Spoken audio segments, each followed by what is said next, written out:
الحمد لله نحمده ونستعينه ونستغفره ونؤمن به ونتوكل عليه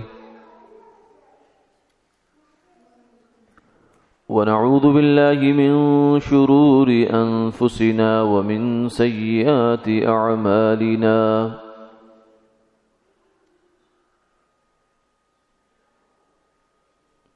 من يهده الله فلا مضل له ومن يضلله فلا هادي له ونشهد أن لا إله إلا الله وحده لا شريك له ونشهد أن سيدنا وسندنا وحبيبنا وشفيعنا ومولانا محمدا عبده ورسوله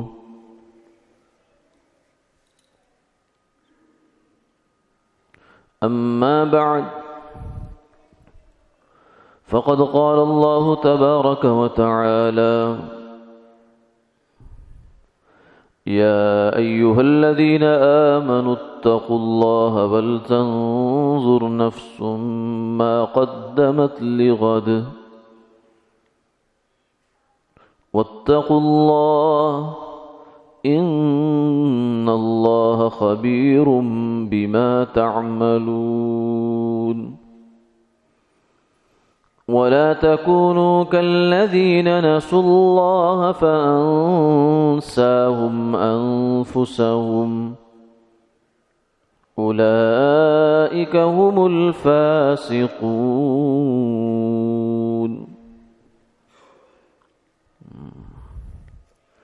وقال النبي صلى الله عليه وسلم الكيس من دان نفسه وعمل لما بعد الموت والعاجز من أتبع نفسه هواها وتمنى على الله الأماني وقال النبي صلى الله عليه وسلم اغتنم خمسا قبل خمس شبابك قبل هرمك وصحتك قبل مرضك وفراغك قبل شغلك وغناك قبل فقرك وحياتك قبل موتك صدق الله العظيم وصدق رسوله النبي الكريم ونحن على ذلك لمن الشاهدين والشاكرين والحمد لله رب العالمين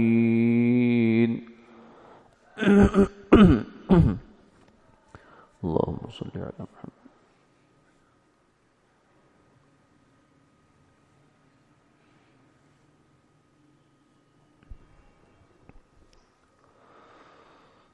محترم و مکرم حاضرین و سامعین،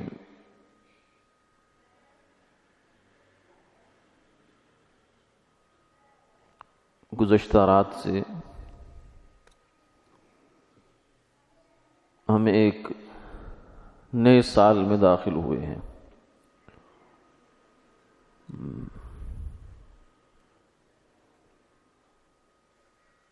نیا سال اس لحاظ سے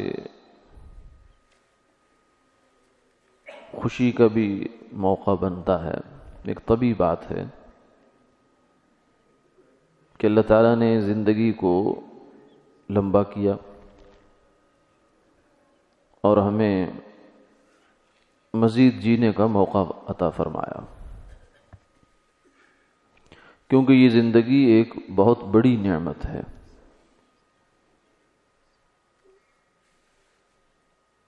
بنیادی نعمت جو انسان پر اللہ تعالیٰ نے فرمائی ہے اس میں سے ایک بڑی نعمت ہے یہ،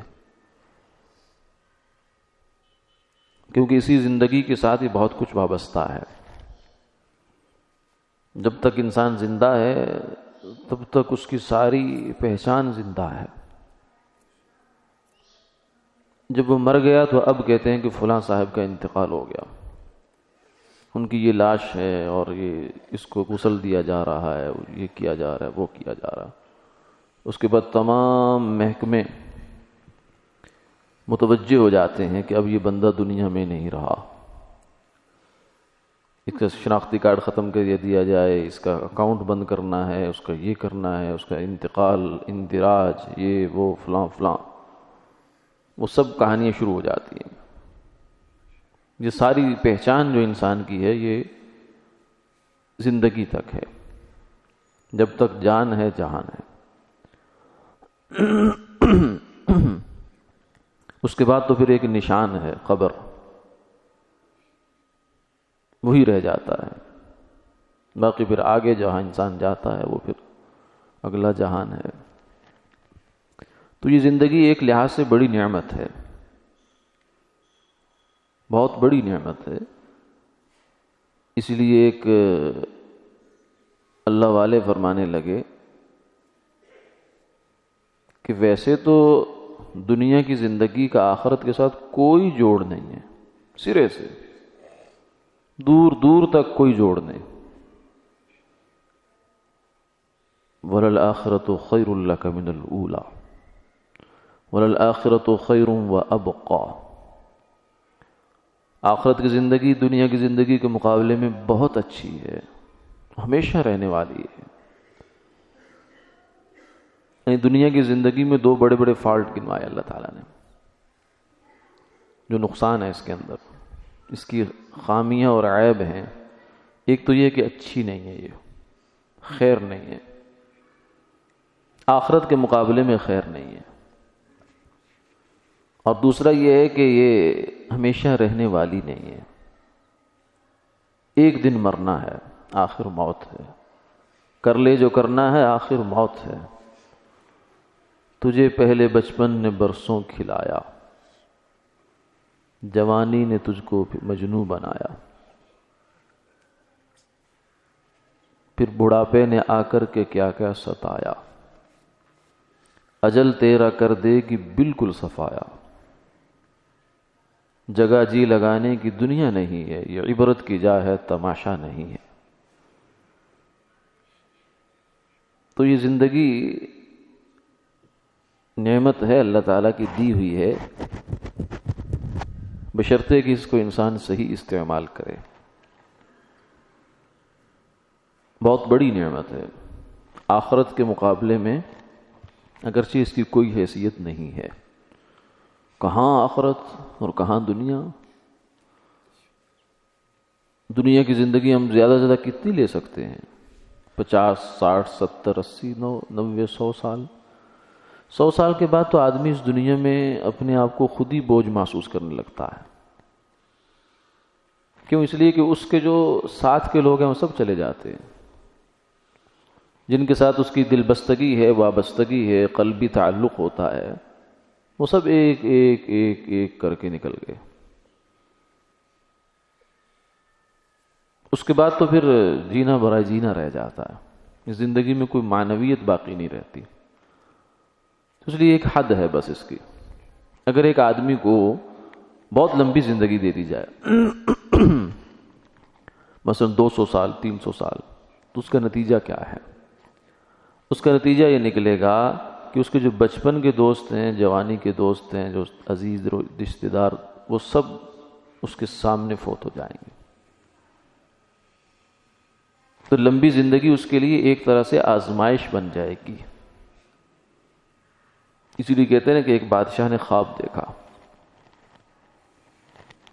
کہ میں نے خواب میں یہ دیکھا ہے کہ میرے سارے دانت گر گئے ہیں۔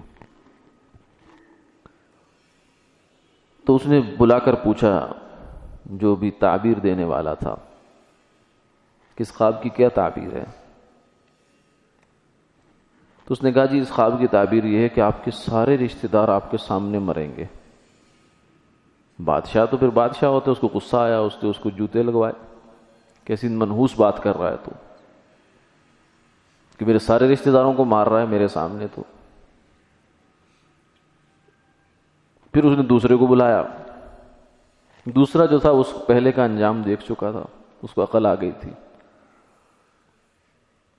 تو وہ کہنے لگا کہ بادشاہ سلامت بہت اچھا خواب ہے۔ نے کہا کیا؟ اس نے کہا جی آپ کی زندگی آپ کے تمام رشتہ داروں سے زیادہ لمبی ہوگی۔ انہوں نے کہا ہاں یہ ہوا نا خواب، یہ ہوئی تعبیر۔ حالانکہ بات تو دونوں ایک ہی ہے۔ یوں کہہ لیں کہ سارے رشتہ دار اس کے سامنے مریں گے تو بھی ایک ہی بات ہے، یہ کہہ لیں کہ تو آپ کی زندگی سب سے زیادہ طویل ہوگی، وہ بھی وہی بات ہے۔ نتیجہ تو یہی ہے کہ تم تنہا رہ جاؤ گے، تمہارا کوئی بھی آشنا نہیں رہے گا دنیا میں، اور یہ خود ایک مستقل عذاب بن جاتا ہے آدمی کے لیے۔ ایسے لوگ ہم نے دیکھے ہیں، آپ حضرات نے بھی سنے ہوں گے، یہ شمالی علاقہ جات کی طرف یا کشمیر کے جو دور دراز کے علاقے ہیں، وہاں کچھ لوگ ہوتے ہیں جن کی عمریں کسی کی 100 سال ہے، کسی کی 125 سال ہے، کسی کی 135 سال، اس طرح کر کے۔ اب وہ کیفیت صورتحال یہ ہوتی ہے کہ ان کے جو آگے ان کے پاس رہنے والے لوگ ہیں وہ ان کے پڑ پوتے لکڑ پوتے ہیں، وہ کس زمانے کا آدمی ہے اور یہ کس زمانے کا بچہ ہے، تو ان دونوں کی آپس میں کوئی مناسبت نہیں ہوتی، حتیٰ کہ بسا اوقات زبان تک بدل جاتی ہے۔ ایک 100 سال پہ 135-25 سال چھوٹا عرصہ نہیں ہے، بہت لمبا عرصہ ہے، تو اس عرصے میں زبان اور لہجہ تک بدل جاتا ہے۔ تو اس لیے وہ بیچارہ آدمی پھر یہاں اس دنیا میں رہتا ضرور ہے، لیکن ایسے تو جیسے پنجرے میں پنچھی ہوتا ہے۔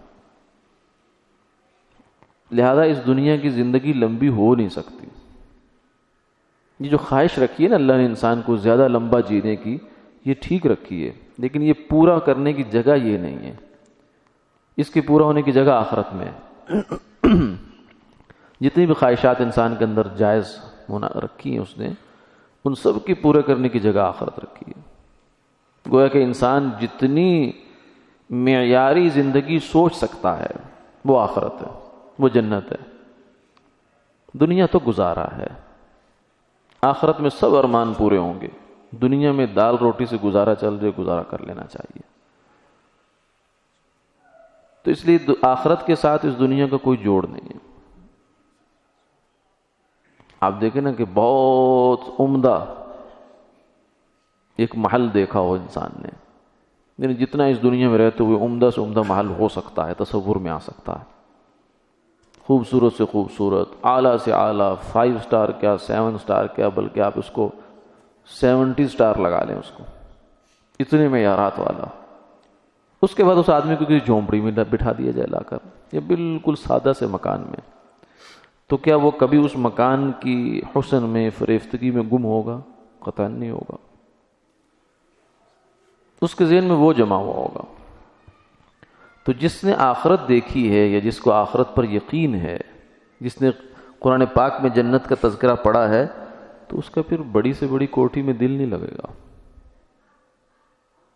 جتنا بڑا محل بھی اس کو بنا دیا لگے گا، نہیں یہ تو اس کے مقابلے میں، یہ تو جھونپڑی بھی نہیں ہے۔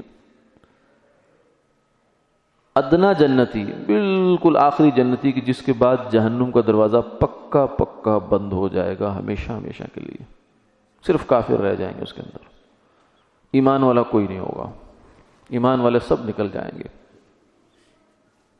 آخری جنتی جب نکل کے جائے گا تو اللہ تعالیٰ، اس کا بھی بڑا عجیب قصہ ہے، فرمایا کہ اللہ تعالیٰ جو داروغہ جہنم ہے، مالک اس کا نام ہے، اسے کہیں گے کہ کیا جہنم میں کوئی بچ گیا ایمان والا؟ وہ کہے گا کوئی نہیں ہے۔ تو دیکھ کے آؤ، وہ دیکھے گا، کہے گا کوئی نہیں، سب دیکھ لیا، سب کافر ہی کافر رہ گئے، ایمان والا کوئی نہیں۔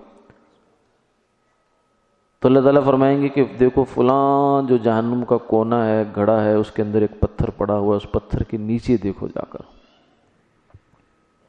جب اس پتھر کے نیچے جائے گا تو ایک بندہ ہوگا وہاں، لیکن وہ نظر نہیں آ رہا ہوگا، اس کے اردا گرد جو جہنم کے بچھو اور وہاں کی جو جتنے بھی حشرات اور یہ عذاب اتنے بری طرح لپٹی ہوں گی کہ اس کا جسم نظر نہیں آ رہا ہوگا۔ یہ کیفیت ہوگی اس کی۔ دنیا میں تو ایک بچھو کا ڈنگ نہیں ہم برداشت کر سکتے، تو کس بھروسے پہ انسان گناہ کرتا ہے، کیا اتنی طاقت رکھتا ہے اپنے اندر کہ اللہ کا عذاب برداشت کر سکے؟ نہیں کر سکتے. ہماری صورتحال تو یہ ہے کہ ہم تو گرمی برداشت نہیں کر سکتے، تھوڑی سردی برداشت نہیں کر سکتے، تھوڑی سی ہلکی سی کانٹا چبھنے کی تکلیف ہے وہ ہم سے برداشت نہیں ہوتی، ہلکا سا بخار آ جائے وہ برداشت نہیں ہوتا، درد ہو جائے سر میں، دانت میں، داڑھ میں، پیٹ میں، برداشت نہیں ہوتا، چیخیں نکل جاتی ہیں، سارا گھر سر پہ اٹھا لیتے ہیں. تو ہم کہاں اللہ کا عذاب برداشت کر سکتے؟ نہیں کر سکتے. بہرحال وہ جو آخری آدمی وہاں سے اللہ تعالیٰ پھر اس کو کہیں گے اس کو نکالو، جھاڑو، جھاڑ کر وہ سب صاف کریں گے اس کو، اور پھر اس کو ایک نہر میں غوطہ دیا جائے گا جس سے اس کا جسم پھر دوبارہ سے صاف اور بحال ہو جائے گا،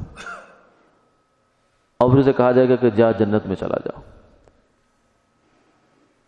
وہ جانے لگے گا، اللہ فرمائیں گے پتہ ہے کتنی بڑی جنت تمہیں دے رہا ہوں میں؟ وہ کہے گا جی مجھے نہیں پتا. فرمایا جائے گا کہ دنیا سے 10 گنا بڑی جنت دے رہا ہوں تجھے.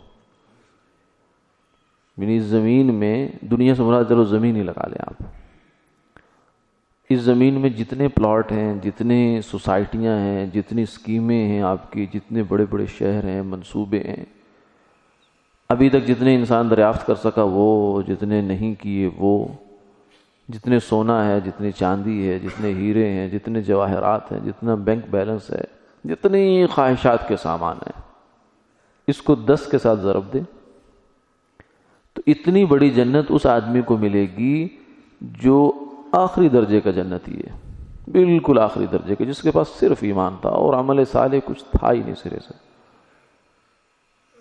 اور ایمان کا بھی وہ درجہ کہ بالکل آخر میں جا کے بیچارہ نکلا ہے. لیکن یہ ضرور ہے کہ ایمان سلامت لے گیا تھا، ایمان سلامت لے گیا. ایمان بڑی دولت ہے، بڑی نعمت ہے. تو اس کو اللہ تعالیٰ اتنی بڑی جنت دیں گے. وہ کہے گا اللہ جی آپ میرے سے مذاق کر رہے ہیں، اور میں مذاق نہیں کرتا، میں احکم الحاکمین ہوں، میں خزانوں کا مالک ہوں، میرے خزانوں کی، میری عطا کی کوئی انتہا نہیں ہے. یہ تو میں نے فرق مراتب رکھنا ہے کہ تو ظاہر آخری ہے تو پھر تجھے آخری درجہ دیا ہے جنت کا، باقی جو اوپر چلے گئے وہ تو ان کو تو کون تصور کیا کر سکتا ہے. ما لا عین رأت ولا اذن سمعت ولا خطر على قلب بشر. وہ نعمتیں ملیں گی کہ جس کو کسی آنکھ نے دیکھا نہیں ہے، کسی کان نے سنا نہیں ہے، کسی انسان کے دل پر اس کا کبھی خیال بھی نہیں گزرا. آپ انسان تصور ہی نہیں کر سکتا، جتنا مرضی تصور کو دوڑائے کہ اتنی اچھی ہوگی، اتنی اچھی ہوگی، اتنی اچھی ہوگی، اتنی اچھی ہوگی، نہیں نہیں نہیں نہیں، اس سے بھی آگے، اس سے بھی آگے، اس سے بھی آگے. تو ایک جنت جو ہے یہ اللہ کی انسان کے خیال میں نہیں آ سکتی، تو خدا کیسے آ سکتا ہے؟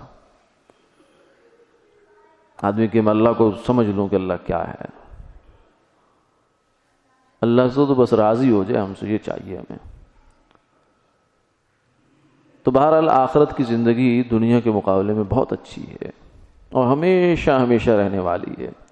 لیکن دنیا کی زندگی بھی فرمایا بیکار نہیں ہے، بہت قیمتی ہے، بہت قیمتی ہے. اتنی قیمتی ہے کہ اس کا 1 منٹ خریدنے کے لیے، 1 منٹ خریدنے کے لیے کافر پوری روئے زمین کا سونا بھر کے دینے کو اللہ کو تیار ہوگا کہ مجھ سے لے لیا جائے، مجھے واپس کر دیجئے، میں ایمان لے آتا ہوں. تو ایمان لانے میں کتنے وقت لگتا ہے؟ 1 سیکنڈ بھی نہیں لگتا. تو اس 1 سیکنڈ کو یوں سے سمجھیں کہ خریدنے کے لیے کافر پوری زمین سونا بھر کے اللہ کو دینے کو تیار ہوگا، ڈیل مارنے کی کوشش کرے گا جیسے میں نے دنیا میں مار لیا کرتا تھا. لیکن فرمایا لن يقبل منه، نہیں یہ نہیں ہو سکتا، وقت تھا گزر گیا، اب نہیں آئے گا. اس لیے فرمایا کہ وقت کو غنیمت جانو، وقت کو غنیمت جانو. 5 چیزوں کو 5 چیزوں سے پہلے غنیمت جانو. اپنی جوانی کو بڑھاپے سے پہلے. جوانی میں کھلا وقت ہے انسان کے پاس، صلاحیتیں ہیں، طاقت ہے، قوت ہے، جو کچھ کرنا ہے کر لے. بڑھاپا آ جائے گا، چاہنے کے باوجود کچھ نہیں کر سکے گا۔ در جوانی توبہ کردن شیوہ پیغمبریست، کہ وقت پیری گرگ ظالم می شود پرہیزگار۔ میں جوانی میں توبہ کرنا، یہ تو پیغمبروں کا شیوا ہے، پیغمبروں کی شان ہے کہ وہ جوانی میں بھی بے داغ ہوتے ہیں۔ ہاں بڑھاپے میں جا کے تو بوڑھا بھیڑیا جو ہے وہ بھی بڑا متقی اور پرہیزگار ہو جاتا ہے، کیونکہ بس جو نہیں چلتا، اسباب اور ماحول میسر نہیں ہوتا، تو اس لیے جوانی کو غنیمت جانو۔ انسان کے پاس زندگی ہے کتنی سی، یہ تو سوچیں۔ 60 70 80 سال کی زندگی ہے، اس میں سے 20 30 سال تو ہم سو کے گزار دیتے ہیں، کچھ بچپن کی نظر ہو گئے اور کچھ جناب کھیل کود کی نظر ہو گئے، پھر کچھ وقت بچتا ہے ہمارے پاس، لیکن اس پر سودا بہت بڑا ہے، ہمیشہ ہمیشہ کی کامیابیاں ہیں۔ تو اس لیے فرمایا کہ جوانی کو غنیمت جانو بڑھاپے سے پہلے، اور فراغ کا قبل شغلک، اگر اللہ نے فرصت دی ہے تو اس کو غنیمت جانو۔ فرصت اللہ کی ایک نعمت ہے، عافیت کے ساتھ ہو، اس فرصت کو اللہ کے ذکر سے، اس کی یاد سے، اس کے اعمال سے، اس کے نیک کاموں سے بھر ڈالے انسان۔ دقائق الانتظار تملأ بالاستغفار، ایک جگہ ایک جملہ لکھا ہوا تھا کہ انتظار کی گھڑیوں کو استغفار سے بھر دو، انتظار استغفار۔ یعنی ہم گاڑی میں بیٹھ گئے، کہیں کسی طبیب کے پاس، معالج کے پاس گئے، ڈاکٹر کے پاس، تو وہاں جا کر انتظار ہے جی، نمبر آپ کی باری آئے گی جب آئے گی، تو اب اتنا وقت کیا کریں؟ قرآن پاک کی تلاوت شروع کر دیں، ذکر شروع کر دیں، اللہ اللہ کرنی شروع کر دیں، وقت بھی کٹ جائے گا، آپ کو پتہ بھی نہیں چلے گا، اور کمائی بھی ہو جائے گی۔ چل جائے گا آدمی وہاں بیٹھ کے ایران تران کی ہانکتا پھرے اور اپنے آپ کو کوستا پھرے، ڈاکٹر کو کبھی تبصرے کرے، کبھی کسی کے اوپر کمنٹ کرے، کبھی کچھ کرے۔ اس سے اچھا ہے کہ اس وقت کو غنیمت جان لے، وقت تو گزر جائے گا، پھر کبھی پلٹ کر نہیں آئے گا۔ آپ 2020 آپ واپس لانا چاہیں تو نہیں آ سکتا نا۔ بہت آدمی کوئی سائنس ترقی کر جائے کہ زمانہ واپس لا گئے ہم، تو یہ بھی نہیں ہو سکتا۔ جو وقت گزر گیا وہ گزر گیا۔ تو نیا سال جو ہے ہمیں محاسبے کی طرف متوجہ کرتا ہے، یہ خوشی کا موقع نہیں ہے، یہ ہلے گلے کا موقع نہیں ہے، یہ تو فکر کا موقع ہے کہ ہماری زندگی سے 1 سال کم ہو گیا۔ اب ہمارے پاس جو کرنے کے لیے، جو کام ہم کرنے کے لیے آئے ہیں، اس کے اندر ایک بڑا ہمارے پاس جو ذریعہ تھا، ایک بڑی اثاثہ تھا ہمارے پاس، وہ وقت تھا۔ تو اس وقت میں سے 1 سال نکل گیا ہے، سال گرا۔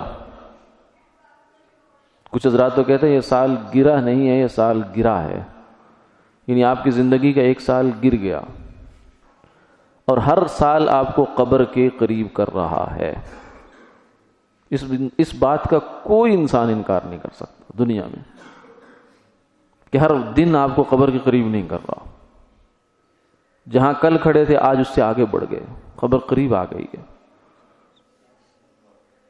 تو سال گرا ہے، زندگی کا 1 سال گر گیا۔ یہ کیک کاٹنے کا، موم بتیاں جلانے کا، تالیاں پیٹنے کا وقت نہیں ہوتا، یہ سوچنے کا وقت ہے کہ اس سال میں ہم نے کیا کھویا، کیا پایا۔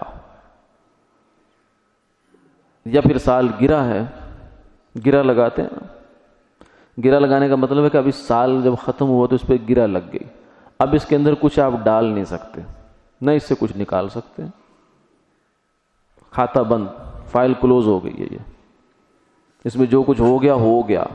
اب اگلا سال تمہارے پاس ہے، اب اس کو دیکھو کیسے گزارنا،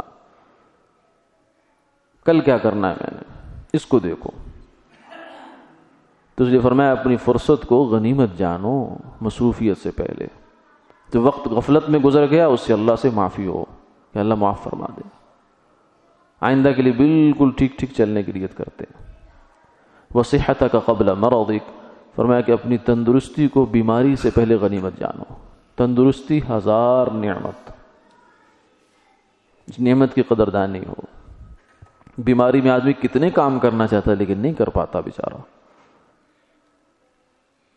اور غنا کا قبل فقرک، اور اپنی مالداری کو اپنی محتاجی سے پہلے غنیمت جانو. ابھی اللہ نے پیسہ دے رکھا ہے، مال دے رکھا ہے، اس کی نعمت ہے، اس نعمت سے کام لو. کام لینے کا مطلب یہ نہیں ہے کہ بس اللہ تللو میں عیاشیوں میں اڑا دو، اسراف کرو، اللہ کی نافرمانیوں میں خرچ. یہ تو کام لینا تھوڑی ہے، یہ تو اپنے اوپر اس کو وبال بنانا ہے. مال سے کام لینا یہ وَمِمَّا رَزَقْنَاهُمْ يُنْفِقُونَ، راہ خدا میں اس کو خرچ کرنا، اپنے لیے آخرت کی انویسٹمنٹ بنانا، اس کو رشتہ داروں پہ اس کو خرچ کرنا، محتاجوں پہ اس کو خرچ کرنا، بیواؤں پہ خرچ کرنا، یتیموں پہ خرچ کرنا، اللہ کے راستے میں مسجد ہے، مدرسہ ہے، خانقاہ ہے، اور نیک جتنے مصارف ہیں ان میں سے تلاش کر کر کے ایسے مصارف پہ خرچ کرنا کہ جہاں اللہ خوش ہو جائے، اور وہ ہمارے ہاتھ کا دیا ہوا ہمارے کام آئے. کیونکہ ایک وقت آتا ہے کہ انسان جیتے جی بے اختیار ہو جاتا ہے اور پھر پچھتاتا ہے، اوہو وقت گزر گیا. ہمارے بہت سے جو افسران ریٹائرڈ ہوتے ہیں تو بس اس کے بعد ان کو بڑے خیالات آتے ہیں کہ دین کا کام ایسے ہونا چاہیے، ملک و ملت کی یہ خدمت ہونی چاہیے. حالانکہ جب وہ حاضر سربست تھے تب کوئی خیال نہیں آتا. تب یہ ہوتا ہے کہ بس اپنی نوکری کیسے ایکسٹینڈ کی جا سکتی ہے زیادہ سے زیادہ. تو جب وقت تھا تو وقت کہتے ہیں کہ لڑائی کے بعد جو چپیڑ آدمی کو یاد آئے مکہ تو اپنے منہ پہ مار دینا چاہیے. کیا فائدہ اس کا؟ اب پچھتائے کیا حاوت جب چڑیاں چگ گئی کھیت. چڑیاں تو کھیت چگ گئی، اب پچھتانے کا فائدہ تو کوئی نہیں، اب لکیر پیٹنے کی فائدہ ہے. تو مال کے سے بھی انسان بے اختیار ہو جاتا ہے. سیٹھ صاحب تھے، بیٹے بڑے ہو گئے، بیٹے کاروبار پہ آنا شروع ہو گئے. تو اب وہ کہتے ہیں ابا جی آپ گھر بیٹھا کریں، آپ اللہ اللہ کیا کریں. ابا جی نے اللہ اللہ کبھی کی نہیں زندگی میں، اس کا اللہ اللہ میں کہاں جی لگے. وہ تو نوٹ گنتے تھے صبح و شام، اب نوٹ گننے نہیں دیں گے بیٹے. اب یہ پریشان ہوں گے، کبھی کچھ کبھی کچھ. ایک سسٹم ہے، کائنات نظام ہے. آپ نے بھی تو ایسے ہی ٹیک اوور کیا تھا، اب آپ کے ساتھ بھی یہی کچھ ہوگا. سمجھدار آدمی جو ہوتا ہے وہ طوفان کا دور سے دھارا دیکھ کر اپنا راستہ بدل لیتا ہے. بہرحال یہ وقت آتا ہے کہ آدمی جیتے جی کاغذوں میں سب اس کے نام ہے، کاغذات میں سب کچھ اس کے نام ہے، لیکن کچھ کر نہیں سکتا. ہاتھ باندھ دیے جاتے ہیں اس کے. اس لیے فرمایا کہ یہ بھی ایک طرح کا فقر ہی ہے، یہ بھی ایک طرح کا فقر ہے کہ ہوتے ہوئے کچھ نہیں ہے. تو اس فقر سے آنے سے پہلے راہ خدا میں جو مال خرچ کرنا ہے کر لو. اپنی خواہشات تو کبھی پوری ہوتی نہیں ہے. آدمی کہے کہ نہیں میرا جو دو چار کام میرے میں بڑے بڑے پروجیکٹ میرے ذہن میں بس وہ کر لوں، اس کے بعد باقی مال اللہ کے راستے میں خرچ کروں گا. وہ پروجیکٹ کبھی پورے نہیں ہوتے. قارون جتنے خزانے بھی مل جائیں تو انسان تھوڑا ہی تھوڑا کہتا رہتا ہے، اس کو زکوٰۃ نہیں دیتا. قارون کے خزانے اتنے تھے کہ اس کی چابیاں اٹھانے کے لیے ایک مضبوط طاقتور جماعت چاہیے ہوتی تھی. تالے نہیں، خزانے نہیں، ان خزانوں پر لگے تالے، ان تالوں کی چابیاں. اتنے خزانے تھے. لیکن موسیٰ علیہ السلام نے کہا زکوٰۃ دے، تو کہتا ہے کیوں؟ کہا اللہ کا مال ہے، اللہ کا کون سا زور لگا ہے اس میں، نعوذ باللہ من ذالک. انما اوتیت علی علم عندی، یہ میرا ہنر ہے، میں نے ڈگری کی، میں نے محنت کی، میں نے ایفرٹ کی، میں نے فلاں کیا، اس سے میں نے یہ ارننگ کی ہے. یہ کہتا ہے، یہ قارون کا جملہ ہے جو آج ہمارے مسلمان کی زبان سے نکل آتا ہے بعض دفعہ. بے خبری میں، بے دہانی میں. مسلمان جان بوجھ کر نہیں کر سکتا، لیکن بے دہانی میں ہو جاتا ہے، کیونکہ ہم پچھلے واقعات تو پڑھتے نہیں ہیں، نہ ہمارے پاس اتنا وقت ہے کہ ہم قرآن کو پڑھیں سمجھیں، کیونکہ ہمیں دنیا کی سوشل میڈیا سے فرصت نہیں ہے کہ ہم قرآن کے لیے وقت نکال کر بیٹھیں. خبریں ختم ہوں گی تو ہم لکھیں گے، نہ چینل ختم ہوں گے، نہ چینلوں کے اوپر افواہات اور لا یعنی چیزیں ختم ہوں گی، تو کب ہمارے پاس وقت نکلے گا؟ خدا نخواستہ ایسا نہ ہو کہ اسرائیل آ جائے اور ہم کہیں کہ بس ایک خبر مجھے دیکھ لینے دے. اگلی کیا آئے گی، بس اگلی بال، اگلا اوور، اگلا میچ تھوڑا سا مجھے دیکھ لینے دے. یہ نہ ہو کہ دل کھبا ہوا ہو اس چیز کے اندر اور ادھر آخرت کا بلاوا آ رہا ہو. اور رات ہم سو رہے ہوں، نیند جو ہے نا یہ چھوٹی موت ہوتی ہے. سو رہے ہیں اور اسی حال میں سو گئے، نہ اللہ یاد آیا، نہ وضو کرنا یاد آیا، نہ بستر بسم اللہ پڑھ کے جھاڑنا یاد آیا، نہ قرآن کی کوئی 2 سورتیں جو یاد تھی وہ پڑھنی یاد آئی. غفلت غفلت، ان چیزوں کے اثرات ہیں. آپ کہیں گے میں تو صرف خبریں سنتا ہوں. بھائی وہ خبریں جو ہے نا وہ بھی اس کے اندر بھی کچھ ہوتا ہے. آپ نماز پڑھیں، وضو کریں، نماز پڑھیں، اور اس کے بعد اپنے دل کے اوپر دھیان دیں کہ آپ کی طبیعت میں کیا ہے. پھر آپ جا کے صرف خبریں سن کے بیٹھ جائیں، پھر دل پہ دھیان دیں، دیکھیں کیا ہے. لازمی سی بات ہے، ماحول کا اثر ہے. آپ اے سی کے کمرے میں جائیں گے تو ٹھنڈ نہیں لگے گی، کیسے ہو سکتا ہے؟ اب وہاں سے اٹھ کے ہیٹر والے کمرے میں جائیں تو گرمی لگے گی، بالکل لگے گی. تو ہمارے پاس وقت نہیں ہے، بنیادی طور سے بات یہ، نہ قرآن پڑھنے کا نہ حدیث پڑھنے کا. اس لیے تو جب فرمایا نا کہ وہ ایک فرشتہ جب آئے گا بندے کو لینے کے لیے تو کہے گا کہ مجھے تھوڑی مہلت دے دو، فَأَصَّدَّقَ وَأَكُن مِّنَ الصَّالِحِينَ. میں 2 کام کرنا چاہتا ہوں. ایک تو صدقہ دینا چاہتا ہوں، مال تھا میرے پاس خرچ کرنے کا میرا ارادہ تھا لیکن میں نے نہیں کیا، اس خیال سے کہ کل کو پتہ نہیں کیا بنے میرے ساتھ. شیطان ڈراتا ہے، الشیطان یعدکم الفقر ویأمرکم بالفحشاء، فقر سے ڈراتا ہے. واللہ یعدکم مغفرۃ منہ وفضلا، اللہ تعالیٰ تمہیں مغفرت کا وعدہ دیتے ہیں، فضل کا دیتے ہیں. تو کہنے لگا کہ ایک مجھے مہلت دو، میں تھوڑا مال خرچ کرنا چاہتا ہوں. میں ختم. اور پھر اس کے بعد دوسری کیا، وَأَكُن مِّنَ الصَّالِحِينَ، میں نے تو سوچا ہی نہیں تھا اتنی جلدی مجھے موت آئے گی. میں تو نیک بننا چاہتا تھا، میرا بالکل ارادہ تھا کہ تھوڑی سی دنیا دیکھ لیتا ہوں، کچھ تھوڑا سا کچھ نہ کچھ ہلا گلا ہو جائے، کچھ مزہ، میں بعد میں نیک ہو جاؤں گا. یہ میرا ارادہ تھا. تو آپ اتنی جلدی کیسے آ گئے؟ تھوڑی مہلت دو. فرمایا وَلَن يُؤَخِّرَ اللَّهُ نَفْسًا إِذَا جَاءَ أَجَلُهَا، اللہ کا یہ ضابطہ نہیں ہے. جب وقت پورا ہوگا 1 ملی سیکنڈ کا بھی تمہیں وقت نہیں دیا جائے گا. بالکل پورے اس وقت پر آ کر اگلے جان نکال کے لے جائیں گے. اس سے پہلے کر لو جو کرنا ہے، کر لے جو کرنا ہے، آخر موت ہے. اپنے فقر سے پہلے غنا کو غنیمت جانو. اور آخری چیز یہ ہے کہ اگر ان میں سے کچھ بھی تمہارے پاس نہیں ہے، تم کہتے ہو میری جوانی بھی گزر گئی، میں نے کچھ نہیں کر پایا، اور پھر میرے پاس مال بھی تھا، بہت کچھ تھا، اچھے وقت بھی تھے لیکن میں خرچ نہیں کر پایا. کئی لوگوں کو ہم نے دیکھا ہے، کہتے ہیں بڑا اچھا وقت تھا میرے اوپر، بہت کچھ خرچ کر سکتا پر دھیان ہی نہیں آیا، کیوں نیک کام میں بھی خرچ کر دوں. اب حالات ایسے ہو گئے ہیں، اب تو اپنے خرچے سے تنگ ہوا پڑا ہوں، اب کیا کروں. چلو وہ وقت بھی گزر گیا، صحت تھی، بہت کچھ کر سکتا تھا، اب بیماری آ گئی، اب کیا کروں. تو پھر فرمایا وحیاتک قبل موتک، ایک نعمت ابھی بھی تمہارے پاس ہے، اور وہ کیا ہے؟ زندگی. جب تک آخری سانس نہیں آتا، آخری جو ہے نا نرخرا نہیں بولتا انسان کا، اس وقت تک تمہارے پاس وقت ہے. اس وقت کے اندر کیا کچھ نہیں کر سکتے آپ. صرف ایک دفعہ سبحان اللہ کہنے سے دیکھو کتنی بڑی کمائی ہوتی. ایک سبحان اللہ کا اجر کتنا ہے. سلیمان علیہ السلام کی بہت بڑی سلطنت تھی، اتنی بڑی کہ فرمایا کہ حبلی ملک لا ينبغی لأحد من بعدی، اے اللہ مجھے ایسی حکومت دے کہ جو کسی کو بعد میں کبھی نہ ملے. اللہ نے پھر دی. ہوا پر ان کی حکومت، جنات پر ان کی حکومت، انسانوں پر ان کی حکومت، پرندوں کی بولیاں ان کو سنا دی. ہوا ان کی جاسوس تھی، جہاں کی بات اٹھا کر ان کے کان تک پہنچاتی تھی. تو وہ ایک دفعہ ایسا ہوا کہ وہ ان کا تخت جا رہا تھا، بہت بڑا تخت تھا، وہ اڑتا تھا ہوا میں جیسے ہوائی جہاز اڑتا ہے.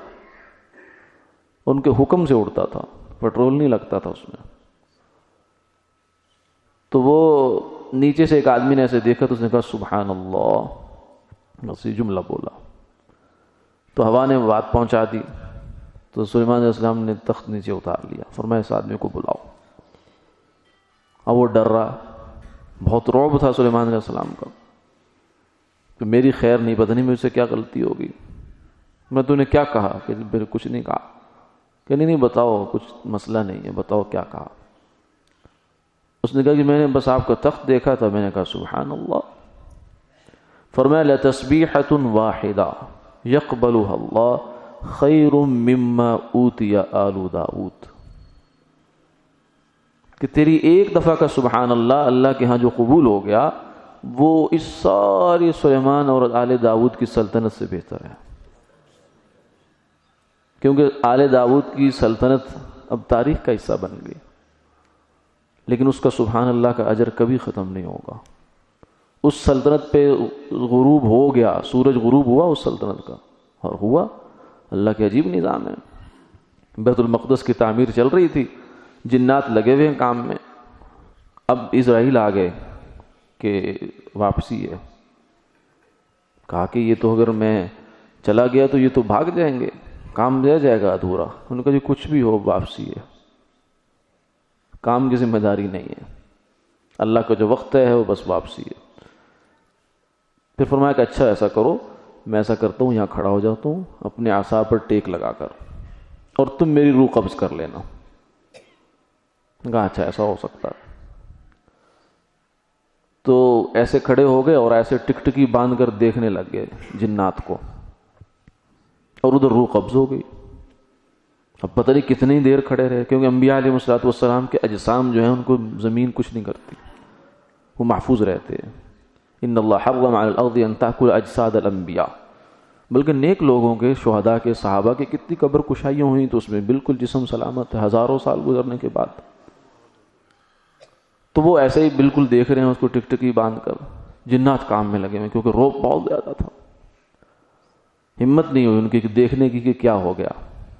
پھر ایسا ہوا کہ دیمک لگی اس کو عصا کو، جس پر ٹیک لگائی تھی لاٹھی پر۔ فلما خر تبینت الجن ان لو كانوا يعلمون الغیب ما لبثوا في العذاب المہین۔ اب ان کو خبر چلی، پتہ چلی کہ ہمارے ساتھ پتہ نہیں کب سے یہ ہاتھ ہو چکا ہے۔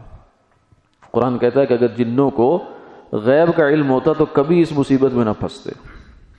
غیب کا علم نہیں، ان کو غیب کا علم صرف اللہ کے پاس ہے۔ تو سلیمان علیہ السلام کی سلطنت تو ختم ہو گئی، لیکن سبحان اللہ کا اجر کبھی ختم نہیں ہوگا۔